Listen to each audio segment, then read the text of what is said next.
Hi, I'm Mark, and I'm back for another episode of the EzineArticles 2-Minute Approval Tips, the series that provides quick tips so you can avoid common roadblocks and achieve painless article approvals on the very first submission. So let's get right to it. 2 minutes are on the clock, and go. The next 2-minute approval tip is to place commas properly. Now, it's amazing how the proper placement of a simple punctuation mark, like the comma, can seem like a true art form.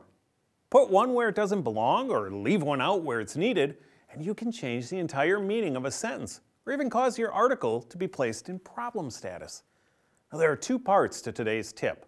First, when listing a series of adjectives or nouns, use commas to separate individual elements. For example, in the sentence, "In college, I learned how to speak German, French, and Spanish." You'd put a comma between the words German and French. And it's a matter of preference whether you put a comma between the last two list items. Now, the current accepted style by the Associated Press style book is to simply leave it out. Now, the other rule that we see causing problems is the use of commas to separate adjectives of equal rank. Many people think that if you put two adjectives side by side in a sentence, you always separate them with a comma. But that's not always the case. You only apply this rule when both adjectives describe or modify the same noun. Now, take these two sentences, for example. He is a fantastic mystery writer, and I'm going to submit more quality original articles to EzineArticles.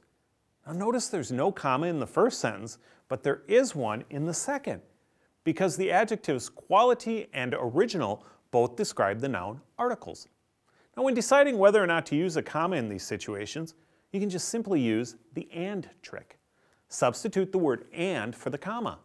If that changes the sentence's meaning, you don't need the comma.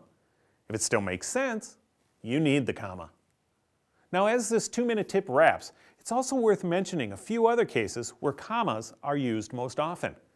Watch comma usage when separating clauses, adding non-essential information, and when you're writing out dates, geographical names, and numbers greater than 1,000.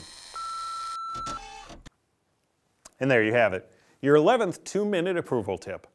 Remember to use commas to separate list items when you're listing a series of adjectives or nouns.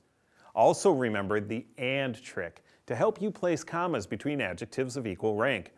Now go use this tip by submitting your next set of quality original articles for more traffic and exposure back to your website or blog. I'm Mark, and on behalf of EzineArticles, thanks for watching.